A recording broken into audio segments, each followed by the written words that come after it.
kita mulai videonya, jangan lupa subscribe, like, and comment agar tidak ketinggalan video terbaru dari kami, Pejuang Ilmu.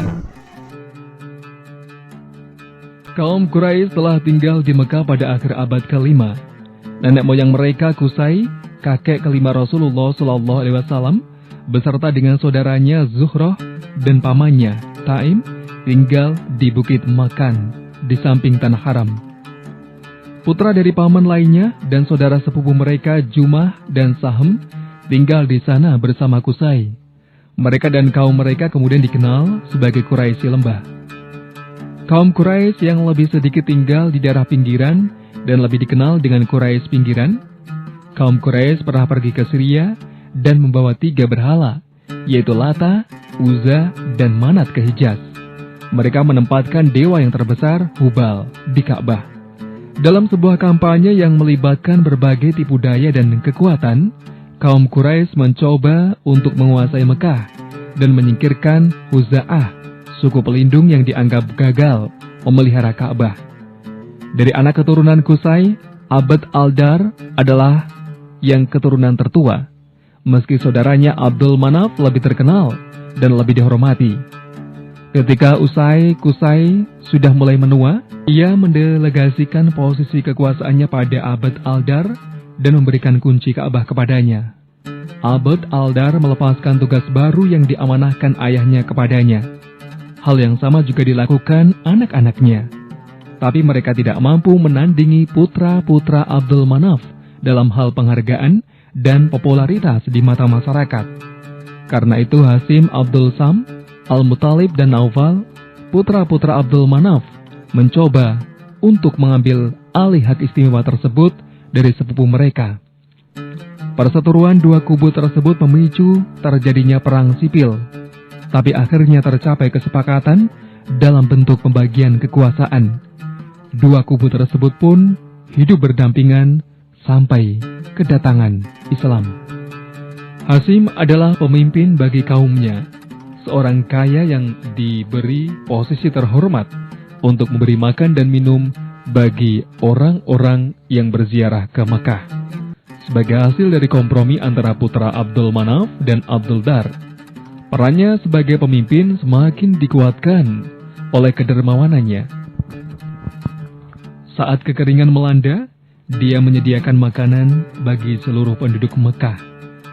Dia membuat kebijakan yang belum pernah terjadi sebelumnya, yaitu mengatur dan membakukan 2 perjalanan kafilah ke Yaman dan Sam. Di bawah kepemimpinannya yang bijaklah, Mekah meraih kemakmuran dan diakui menjadi ibu kota bangsa Arab. Karena pengaruhnya itu, keturunan Abdul Manaf mampu meraih perjanjian damai dengan tetangganya, Ghazanid, Bizantinium, Habasyan, Persia, dan Himyarid, Yaman. Hashim dengan cepat meningkatkan kekuasaannya menjadi pemimpin Mekah. Meskipun saudara sepupunya, Umayyah bin Abdul Sam, berusaha menantang kekuasaannya, tidak ada satupun yang hilang, dan Umayyah akhirnya diusir ke Sam selama 10 tahun. Salah satu perjalanan terpenting yang pernah dilakukan oleh Hashim adalah perjalanan ke Syam, di mana dia berhenti di Yathrib. Saat itu ia melihat seorang wanita yang sedang melakukan bisnis dengan beberapa rekannya. Wanita itu bernama Salma, putri dari Amr dari suku Khosroj.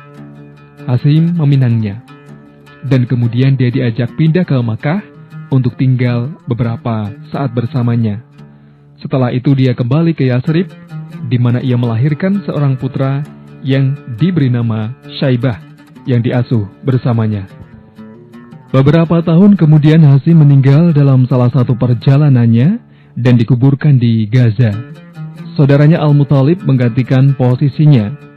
Suatu hari Al-Muttalib ingat pada kemenakannya Syaibah. Akhirnya ia pergi ke Yathrib dan meminta kepada Salma untuk menyerahkan anaknya tersebut guna diasuh, sehingga ia bisa mengembalikan kekuasaan ayahnya di Tanah Suci. Saat kembali ke Mekah, Al-Muttalib memasuki kota sambil menunggangi onta bersama Syaibah yang duduk di belakangnya. Kaum Quraisy yang mengira bahwa Syaibah adalah pelayan dari Muttalib memanggilnya Abdul Muttalib hamba dari Muthalib. Ketika Al-Muthalib ingin mengembalikan kekayaan yang diwariskan Hashim kepada keponakannya itu, pamannya Naufal keberatan dan menggunakan kekayaan tersebut. Abdul Muthalib menunggu sampai ia dewasa setelah kematian Al-Muthalib dan kemudian meminta dukungan pamannya di Yathrib untuk melawan pamannya di Mekah. 80 pasukan berkuda dari suku Khazraj tiba dari Yathrib, siap memberikan bantuan militer yang dibutuhkan oleh Abdul Muthalib untuk merebut kembali haknya. Naufal menolak untuk bertempur dan mengembalikan kekayaan yang pernah ia pakai. Abdul Muthalib kemudian menempati posisi yang pernah diduduki oleh Hashim. Menyikapi sumur Zam-Zam yang telah rusak, air harus diambil dari sejumlah sumur tambahan yang terletak di pinggiran Makkah dan di sumur kecil dekat Ka'bah. Mungkin tugas tersebut akan terasa lebih mudah jika punya banyak anak. Namun, Abdul Muthalib menghadapi tantangan yang cukup besar untuk mengatasi hal ini, karena ia hanya memiliki satu orang anak. Satu malam, saat ia sedang tidur di sana, ia bermimpi ada suara yang menyeru dia untuk menyuruhnya menggali At-Tibah. Abdul Muthalib tanya pada suara itu, apakah Tibah itu? Tapi suara itu sudah menghilang. Malam kedua mimpi kembali, datang lagi suara itu menyuruhnya menggali Barrah. Apa Barrah itu? Tapi suara itu sudah hilang. Abdul Muthalib sudah dapat merasakan ada sesuatu yang penting karena dia tidak pernah mengalami mimpi begitu sebelum ini. Malam ketiga mimpi lagi, kata suara dalam mimpi itu, galilah Madmunah. Apa itu Madmunah? Tanya Abdul Muthalib. Tapi suara itu sudah hilang lagi. Makin Abdul Muthalib merasa ada sesuatu yang besar melalui mimpi 3 malam berturut-turut ini. Malam keempat datang lagi suara itu sambil berkata, galilah Zam-Zam. Di manakah Zam-Zam itu? Kali ini suara itu menjawab, dia tidak akan kering selama-lamanya dan tidak akan berkurang. Dia akan memberikan minum kepada para jamaah haji tamu Allah yang Maha Agung. Dia diberi tanda-tanda yang akan mengarahkannya ke tempat air Zam-Zam. Dan esoknya investigasi Abdul Muthalib membawa dia menuju tempat antara Bukit Safa dan Marwah. Bersama anaknya, ia mulai menggali.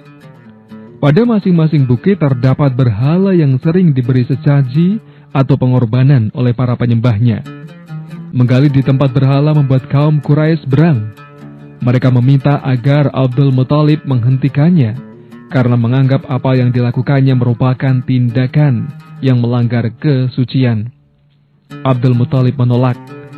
Kaum Quraisy mengancam, namun ancaman itu tidak dihiraukannya. Dia berargumen bahwa ia mengikuti petunjuk yang ia dapatkan dalam mimpinya dan meminta anaknya untuk melindunginya. Situasi semakin memanas, keributan mulai terjadi. Namun, menyadari situasi yang semakin genting dan fakta bahwa mimpi seorang pemimpin bagi mereka cukup berpengaruh, kaum Quraisy mulai mundur dan mengizinkan Abdul Muthalib melanjutkan galiannya. Beberapa sumber mencatat bahwa Abdul Muthalib menggali selama 3 hari sebelum akhirnya mendapati bongkahan batu besar yang menghalangi sumur tersebut. Di samping batu tersebut dia menemukan 2 patung rusa emas dan beberapa pedang dan perisai. Menyadari bahwa barang-barang tersebut adalah merupakan peninggalan suku Jurhum, dia memuji Allah dan menangis. Disinilah sumur Ismail. Kaum Quraisy berlari mendatanginya dan meminta kepadanya untuk membagi sumur tersebut. Mereka berargumen bahwa mereka juga adalah keturunan Ismail. Dia menolak dan mengusulkan untuk membawa masalah ini pada seorang pemutus. Pada masa pra-Islam, tukang ramal sangat dihormati, dan saat terjadi suatu perselisihan, kebiasaan masyarakat Arab waktu itu adalah membawa masalah tersebut kepada tukang ramal. Hal inilah yang dilakukan oleh Abdul Muthalib dan Quraisy. Mereka memilih tukang ramal dari Bani Sa'ad Hudahaim di dataran tinggi Syria. Dalam perjalanan ke sana, mereka kehabisan air sampai akhirnya meninggal. Kemudian air ditemukan di bawah tunggangan Abdul Muthalib. Mereka menganggap bahwa hal ini sebagai pertanda. Akhirnya mereka memutuskan memberikan hak atas Zamzam pada Abdul Muthalib dan kembali ke Mekah.